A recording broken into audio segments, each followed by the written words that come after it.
తెలుగులో చెప్తాను చూడండి, మొత్తం తెలుగులో డిస్కస్ చేస్తాను చూడండి.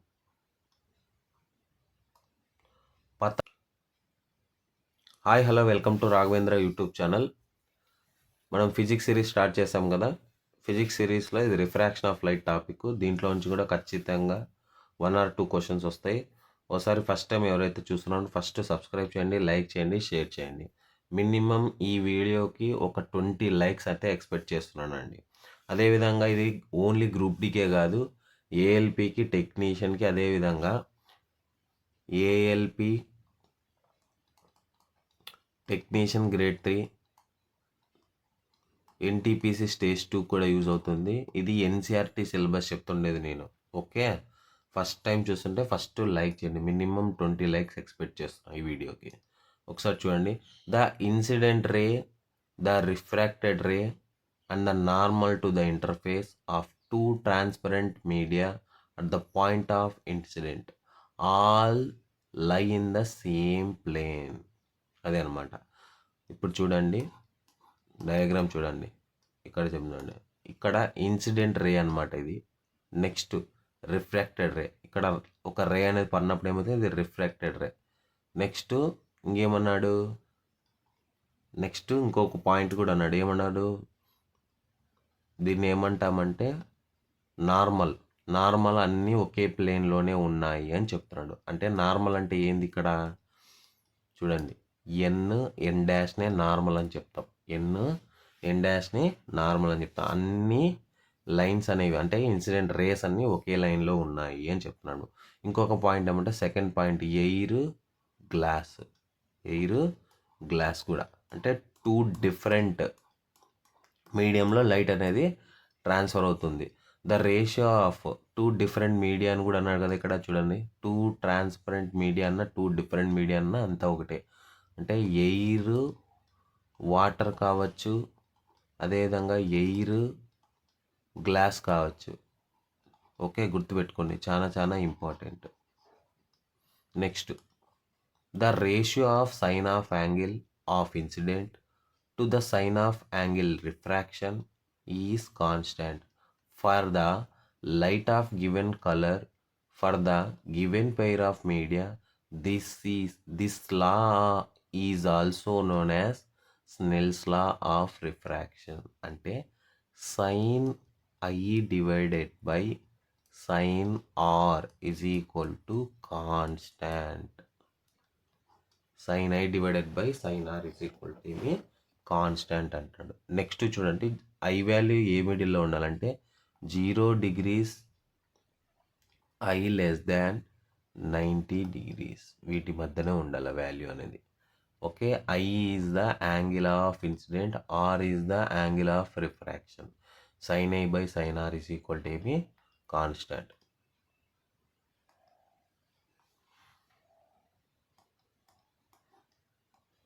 నెక్స్ట్ చూడండి, the constant value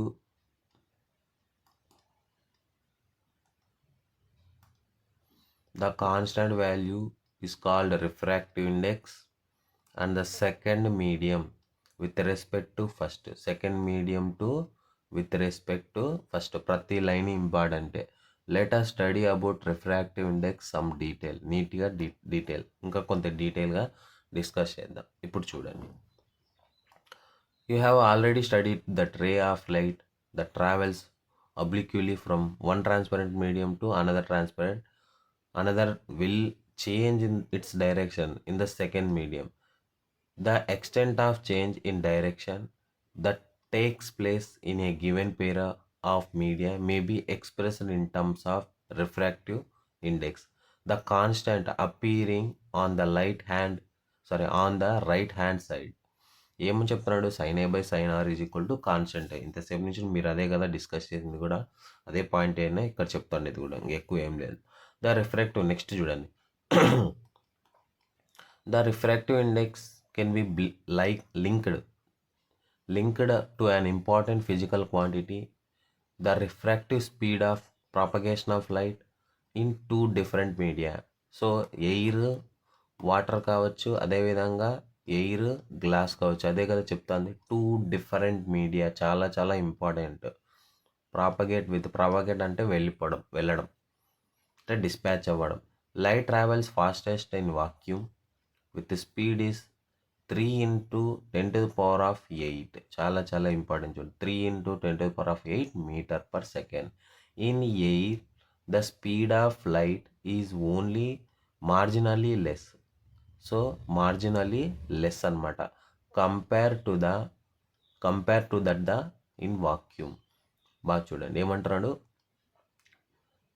in the air speed of light is only marginal is less, తక్కువ ఉంది compare to that in the vacuum. Next, it reduces considerably in the glass or water. Index for given pair of media depends upon the speed of light in the two media as given below. So ఒక్కొక్కసారి miss అవుతూ ఉంటుంది, మీరు ఏమనుకోద్దండి. Okay, next consider a ray of light travelling from one medium to into medium 2 as shown in 9.11. చూడేమంటున్నాడు, consider a ray light travelling one medium నుండి another medium. అంటే ఒక medium 1 ఇక్కడే చెప్తున్నాడు కదా, ఏం చెప్తున్నాడు చూడండి. మీడియం 1లో నుంచి మీడియం 2లోకి లైట్ ట్రావెల్ అయినప్పుడు, so let v1 be the speed of light in medium 1. ఇక్కడ v1 ఉంటుంది speed of light. Next medium 1 v2 be the light of in medium 2. ఇక్కడ v2 ఉంటుంది. Next the refractive index of medium 2 with respect to medium 1 is given by ratio of speed of light medium 1 and speed of light in medium 2. This is usually represented by symbol 2 and 1.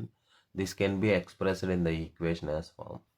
అంటే n2 divided by n1 is equal to ఇక్కడ రాస్తాను చూడండి, n2 divided by n1 is equal to v1 divided by v2 అనేది. దీన్ని ఎలా denote చేస్తామంటే n21 is equal to v1 by v2. Okay, speed of light in medium 1 divided by speed of light in medium 2. Okay, next one చూడండి, ఒకసారి గమనించండి మీరు, రెండు difference చూడండి ఒకసారి చెప్తాను. ఇది బాగా let v1 is speed of light medium 1. v1 అనేది మీడియం 1లో ఉంది, కరెక్టే. Next v2 speed of light in medium 2. The refractive index of medium 2 with respect to refractive index of medium 1 అంటే refractive index of medium 2 divided by refractive index of medium 1 అంటే n2 divided by n1 is equal to v1 divided by v2. అది meaning. ఇక్కడ simple, 2 ఉంటే 1 ఉంటుంది, 1 ఉంటే 2 ఉంటుంది, difference అంతే, అంతకుమించి ఇంకేం లేదు. Okay okay, by the same argument the refractive index of medium 1 with respect to medium 2 is represented n12. It is given by n12 v2 divided by v1. n1 divided by n2 is equal to v2 divided by v1 కూడా రాసుకుంటాం, గుర్తుపెట్టుకోండి. Next, if medium 1 is vacuum or air, then the refractive index medium is 2 considered with respect to vacuum. The medium 1 in vacuum, medium 1 అనేది vacuumలో ఉంటే the refractive index of medium 2 is considered with respect to vacuum. This is called absolute refractive index of medium. ఏమంటున్నాడు, ఒక medium అనేది vacuum or airలో ఉంటే the refractive index of medium 2 is considered with respect to వాక్యూమ్లో తీసుకుంటామని చెప్తున్నాడు. దీన్నే absolute refractive index of medium అని కూడా అంటాం. It is simply represented an n2. If c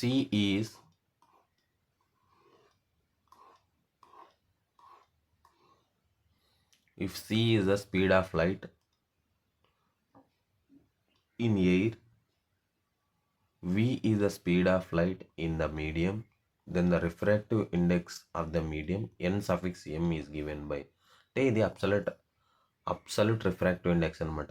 n(m) divided by speed of light divided by speed of light in medium is equal to c divided by v.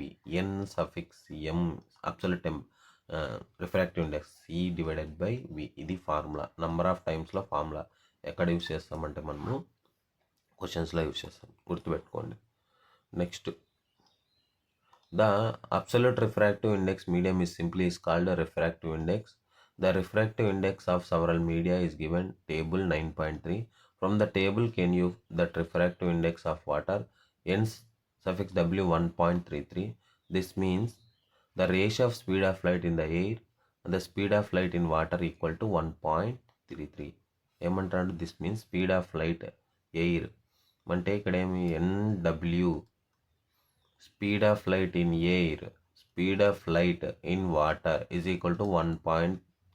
చూడండి ఇక్కడ రాస్తాం మళ్ళీ 1.33 అనేది meaning. Okay, 1.33. So ఈ values already నేను yesterday చెప్పాను, వెళ్ళి డిస్క్రిప్షన్లో లింక్ ఇస్తా, ఒక షార్ట్ కూడా చేసి ఉంచా, ఒకసారి మీరు నీట్గా చూడండి ఒకసారి. ఓకే, నెక్స్ట్ ఇప్పుడు తెలుగులో చెప్తాను చూడండి, మొత్తం తెలుగులో డిస్కస్ చేస్తాను చూడండి. పతన కిరణం, వక్రీభవన కిరణం రెండు యానకాలను వేరు చేసే తలంపై పతన బిందువు వద్ద గీసిన లంబం అన్నీ ఒకే తలంలోనే ఉంటాయి. ఇవ్వబడిన కాంతి రంగుకు ఇవ్వబడిన యానకముల జతకు సంబంధించి పతన కోణం యొక్క సైన్ విలువకు వక్రీభవన కోణం యొక్క సైన్ విలువకు మధ్య నిష్పత్తి ఒక స్థిరాంకము. ఈ నియమాన్ని స్నెల్ వక్రీభవన నియమం అంటారు. నెక్స్ట్, 0 90 డిగ్రీస్ కోణమునకు ఇది వర్తించును. పతన కోణం r వక్రీభవనము అయినప్పుడు. అంటే ఏమన్నాడు? పతన కిరణం వక్రీభవన కిరణం రెండు యానకాలను వేరు చేసే తలంపై పతన బిందువు వద్ద గీసిన లంబం అన్నీ ఒకే తలంలోనే ఉంటాయి అంటున్నాడు. ఒకసారి చూడండి. సో ఇది పతన కోణం, పతన కిరణం, ఇది వక్రీభవన కిరణం. నెక్స్ట్ ఇది లంబం, ఇక్కడ లైన్స్ ఉన్నాయి కదా, n ఇక్కడ నుంచి ఇక్కడికి ఏమవుతుంది? లంబం అవుతుంది. అన్నీ ఒకే తలం పైన ఉన్నాయి. ఇంకొకటి, రెండు యానకాలు అన్నాం కదా, గాలి గాజు. సో యానకం 1లో ఒక కిరణం పడినప్పుడు, ఏం కిరణం అది? పతన కిరణం పడినప్పుడు అది వక్రీభవనం చెంది ఏమవుతుంది? గాజు గ్లాస్లోకి వెళ్తుంది అనమాట, ఇలా బెండ్ అయ్యి. దీన్నే ఏమంటాము? వక్రీభవనం అంటాం. ఇంగ్లీష్లో ఏమంటామంటే రిఫ్రాక్షన్ అని కూడా అంటాం, గుర్తుపెట్టుకోండి. ఓకే, నెక్స్ట్ దీన్నే స్నెల్ నియమాన్ని కూడా అంటారు. అంటే sin I divided by sin R is equal to స్థిరాంకం. ఇది వాల్యూ ఏమిట్లో ఉంటుందంటే 0 degrees less than I less than 90 degrees. Okay, 0 less than I less than 90 degrees. ఈ స్థిరాంకాన్ని మొదటి యానకం ద్వారా వరుసగా రెండవ యానకం యొక్క వక్రీభవన గుణకం అంటారు. ఈ వక్రీభవన గుణకం గురించి మరింత అధ్యయనం చేద్దాం. నెక్స్ట్, కాంతి ఒక పారదర్శక యానకం నుండి మరొక పారదర్శక యానకంలోని వాలుగా ప్రయాణించేటప్పుడు రెండవ యానకంలో దాని దిశ మారుతుందని మీకు తెలుసు, ఇందాక చెప్పా కదా.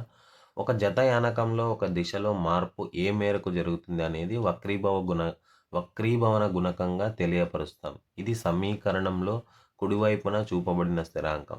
వివిధ యానకంలో కాంతి యొక్క సాపేక్ష వడి అనే ముఖ్యమైన భౌతిక రాశితో వక్రీభవన గుణకంను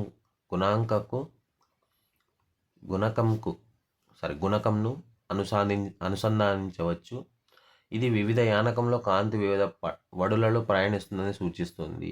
కాంతి శూన్యంలో 3 × 10 ఇంగ్లీష్లోనే చెప్తుంది, 3 × 10⁸ మీటర్/సెకండ్ అత్యంత వడితో ప్రయాణిస్తుందని. శూన్యంలో పోల్చినప్పుడు గాలిలో కాంతి వడి దాదాపు సమానం. గాజు లేదా శూన్యంలో పోల్చినప్పుడు గాలి వడి దాదాపు ఈక్వల్ అంట, ఆల్మోస్ట్ ఆల్ ఈక్వల్ అంటాడు. ఓకే, వాక్యూమ్లో శూన్యంలో అంటే గాజు లేదా నీటిలో ఇది గణనీయంగా తగ్గుతుంది. ఇచ్చిన జత యానకాల వక్రీభవన గుణకం విలువ కింద ఇవ్వబడిన విధంగా యానకంలో కాంతి వడిపై ఆధారపడుతుంది. అంటే ఇక్కడ ఎయిర్లో, నెక్స్ట్ వాటర్లో, నెక్స్ట్ ఎయిర్, గ్లాస్. సో ఈ 2 రేస్లో వెళ్ళినప్పుడు ఆటోమేటిక్గా చేంజ్ అవుతుంది. ఏది రిఫ్రాక్టివ్ ఇండెక్స్ అని చెప్తున్నాడు. అది పాయింట్. అంటే వక్రీభవన గుణకం చేంజ్ అవుతుంది అని. ఓకే, గుర్తుపెట్టుకోండి. మొత్తం కాన్సెప్ట్ తెలుగులో అయినా ఒకటి, ఇంగ్లీష్లో అయినా అంతా ఒకటి. అంటే ఏమంటే తెలుగులో టర్మ్స్ వస్తాయి అంతే, అంతకు మించి ఇంకేం లేదు ఇక్కడ. చూడండి.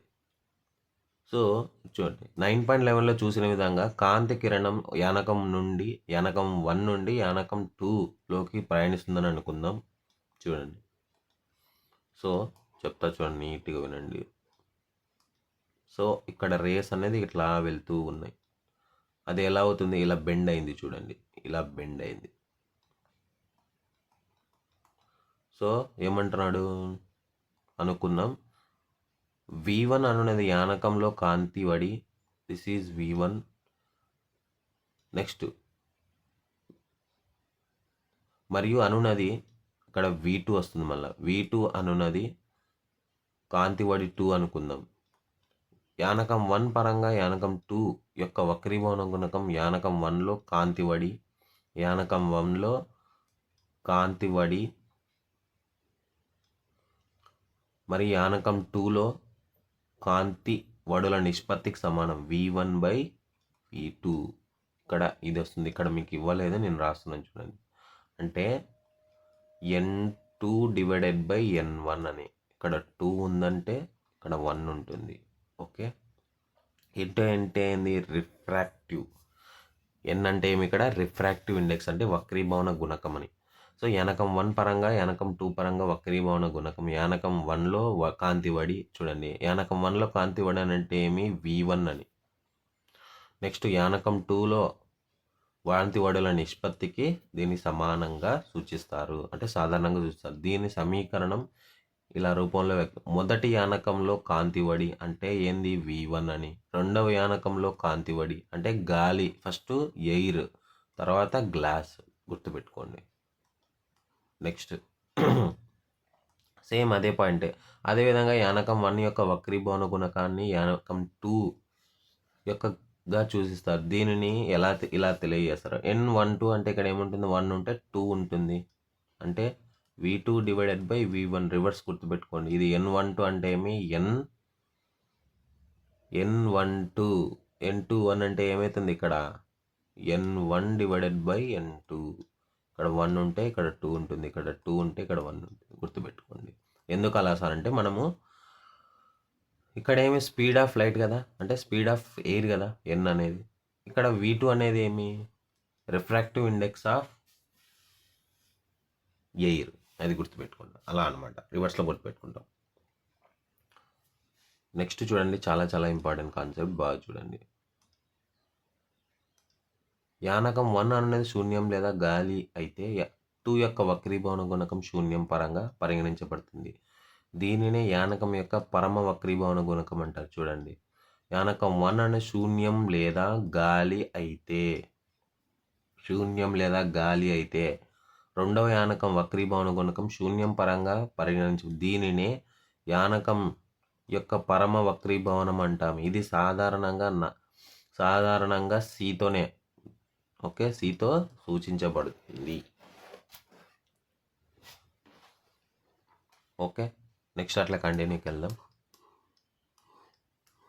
ఈ వాల్యూస్ ఆల్రెడీ డిస్కస్ చేసిన, తెలుగులో డిస్కస్ చేస్తా. నెక్స్ట్ మరియు యానకంలో కాంతి వడి V అయితే యానకం యొక్క వక్రీభవన గుణకం సాధారణంగా ఇలా తెలియజేస్తారు. N(m) divided by C divided by V. N అనేది N(m) అనేది ఇక్కడ వక్రీభవన గుణకము, C అనేది క్రిటికల్ యాంగిల్, V అనేది స్పీడ్ ఆఫ్ లైట్. నెక్స్ట్ యానకం యొక్క పరమ వక్రీభవన గుణకాన్ని సాధారణంగా వక్రీభవన గుణకం అంటారు. ఇది వివిధ యానకాల వక్రీభవన గుణకం పట్టిక 9.3లో ఇవ్వబడింది. పట్టిక నుండి యొక్క వక్రీభవన గుణకం ఎయిర్ అంటే గాలి 1.33. గాలి 1.33 అంటే గ్లాస్ అనుకుంటా, సారీ ఫర్ ద నీరు, వాటర్. ఓకే, వాటర్, నీటి యొక్క వాటర్ అంటే వాటర్ యొక్క వక్రీభవన గుణకం.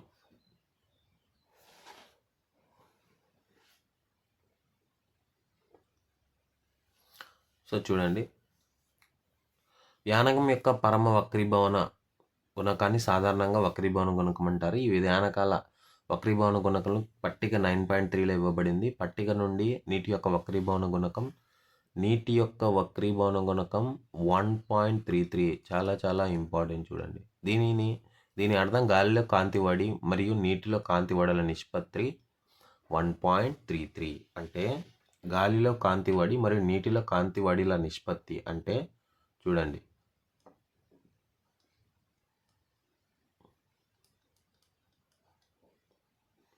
V air divided by V water is equal to ఎంత 1.33 refractive index n suffix water అది అన్నమాట. నెక్స్ట్ అదేవిధంగా క్రౌన్ గ్లాసు వక్రీభవన గుణకం 1.52. ఓకే, ఈ దత్తాంశం మనకు అనేక సందర్భాల్లో ఉపయోగపడుతుంది. అయితే మీరు దత్తాంశాలను గుర్తుంచుకోవాల్సిన అవసరం లేదన్నాడు, కానీ ఎగ్జామినేషన్లో ఇస్తున్నాడు, బాగా చూడండి. ఇది వక్రీభవన గుణకాలు. నిన్న ఇంగ్లీష్లో చెప్పాను, ఒక అబ్బాయి వచ్చి అడిగాడు అనమాట. ఆ అబ్బాయి కోసమే చేస్తున్నాను, ఒకసారి చూడండి. తెలుగులో చెప్తాను చూడండి.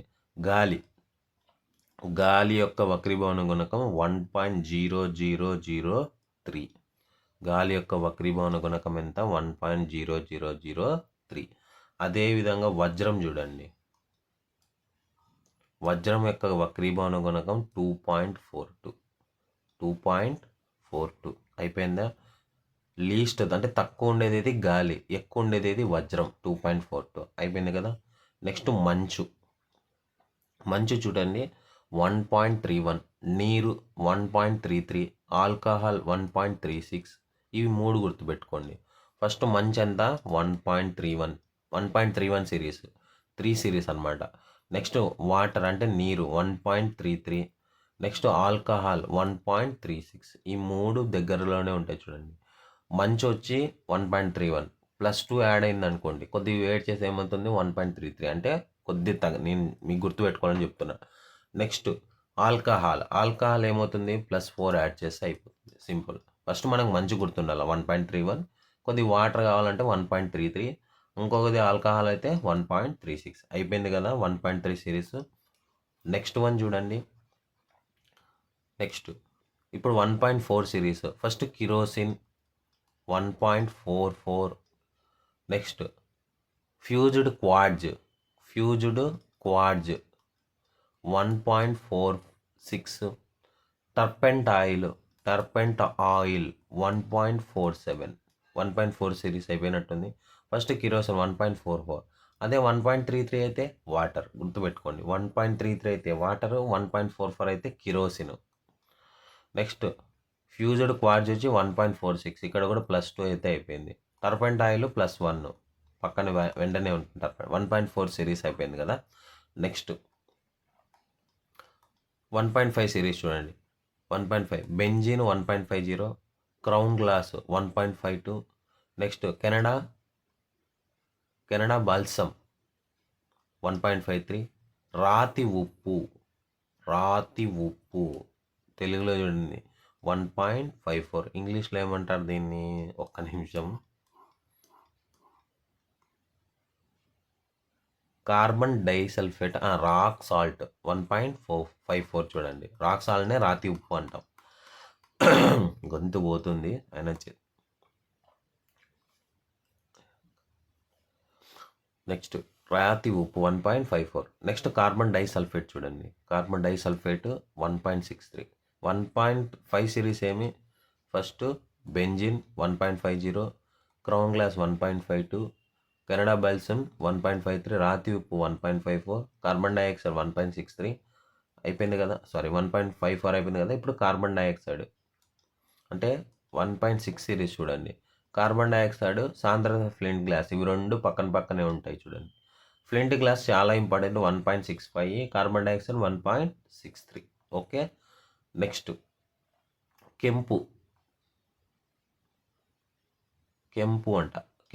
1.71, సఫైర్ 1.77.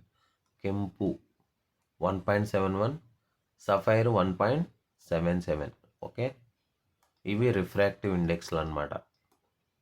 నెక్స్ట్ చూడండి ఫైనల్గా కాంతిని వక్రీభవనం తెలుగులో చెప్తా. సో కాంతి వక్రీభవనం చెందించు యానకం యొక్క సామర్థ్యాన్ని దాని దృక్ సాంద్రత పరంగా వ్యక్తపరుస్తారు. దృక్ సాంద్రతను ఒక నిర్దిష్టమైన అర్థం ఉంది. ఇది ద్రవ్యరాశి సాంద్రతకు సమానం కాదు. చూడండి, కాంతి వక్రీభవనం చెందించు యానకం యొక్క సామర్థ్యాన్ని దృక్ సాంద్రత అంటాం. దృక్ సాంద్రత అంటే ఏమి అంటాం, ఎగ్జామినేషన్లో అడుగుతారు. చూడండి, మనం అధ్యయనంలో విరళ యానకం మరియు సాంద్రత యానకం అను పదాలను ఉపయోగిస్తున్నాం. వాస్తవంగా దీని అర్థం వరుసగా దృక్విరళ యానకం మరియు దృక్సాంద్రత యానకం. ఒక యానకం నుంచి మరొక దానికంటే దృక్సాంద్రత యానకం అని మనం ఎప్పుడూ చెప్పగలం. రెండు యానకాలను పోల్చినప్పుడు ఏ యానకం యొక్క వక్రీభవన గుణకం అధికంగా ఉంటుందో అది మరొక యానకం కంటే దృక్సాంద్రత యానకం కలిగి ఉంటుంది. అంటే ఏం చెప్తున్నాడంటే, ఇప్పుడు చూడండి, for example air, next water. So air చూడండి 1.003 కదా, వాటర్ ఎంత, వాటర్ 1.33. ఇది రిఫ్రాక్టివ్ ఇండెక్స్. వాడు ఏం చెప్తున్నాడు, ఏ యానకం యొక్క వక్రీభవన గుణకం అధికంగా ఉంటుందండి. దీంట్లో అధికంగా ఏది ఉంది, వాటర్ ఎక్కువ ఉంది. అది మరొక యానకం కంటే దృక్ సాంద్రత యానకం ఉంటుంది, సాంద్రత యానకం అవుతుంది. అంటే ఇప్పుడు ఎయిర్ కంటే వాటర్ ఎక్కువ ఉంది కదా, అంతే కదా. అంటే ఇక్కడ ఏమి అధిక దృక్ సాంద్రత దేనికి ఉన్నట్లు, వాటర్కు ఉన్నట్లు. అది పాయింట్ చెప్తుంది. నెక్స్ట్, తక్కువ వక్రీభవన గుణకం కలిగిన మరొక యానకం దృక్ విరళ యానకం. విరళ యానకంలో కాంతి వడి సాంద్రత యానకంలో కంటే అధికం. చూడండి ఏమంటున్నాడు, తక్కువ వక్రీభవన గుణకం కలిగిన మరొక యానకం విరళ యానకం. దీన్ని ఏమంటాం, విరళ యానకం అంటాం. ఏది, ఎయిర్ని నుండి. విరళ యానకంలో కాంతి వడి సాంద్రత యానకంలో కంటే అధికం. కావున ఒక కాంతి కిరణం విరళ యానకం నుండి సాంద్రత యానకంలోని ప్రయాణించినప్పుడు దాని వడి తగ్గి లంబమునకు దగ్గరగా వంగుతుంది. ఇది సాంద్రతర యానకం నుండి విరళ యానకంలోని ప్రయాణించినప్పుడు వడి పెరిగి లంబానికి దూరంగా వంగుతుంది. చెప్తున్నారు చూడండి ఇక్కడ పాయింట్. కావున ఒక కిరణం విరళ యానకం నుండి, అంటే రఫ్ డయాగ్రామ్ వేస్తున్నాను చూడండి, ఇలా పడినప్పుడు ఏమవుతుంది, ఇలా వంగి వెళ్ళిపోతుంది. ఇది ఏమి, ఎయిర్. ఇది వాటర్. అంటే ఏం చెప్తున్నాడు, కావున కాంతి కిరణం విరళ యానకం నుండి సాంద్రత యానకం, అంటే ఇది విరళ, ఇది సాంద్రత, ఇది వంగి ప్రయాణిస్తుంది అని చెప్తున్నాడు. ఇది సాంద్రత యానకం నుండి విరళ యానకం ప్రయాణించినప్పుడు వడి పెరిగి లంబానికి దూరంగా వంగుతుంది. ఇప్పుడు చూడండి, లైట్ ట్రావెల్స్ ఇలా వెళ్ళినప్పుడు, ఇది ఇన్సిడెంట్ అయినప్పుడు ఇలా వెళ్ళిపోతుందని చెప్తున్నాడు. ఓకే, అదే అనమాట. So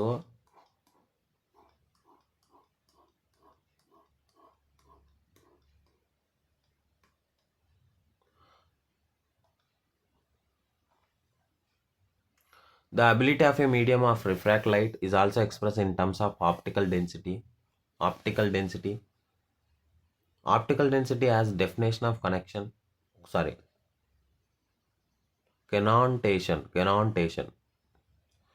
It is not the same mass density. We have been using terms rarer medium and denser medium. In this chapter it is actually means optically rarer medium and optically denser medium respectively.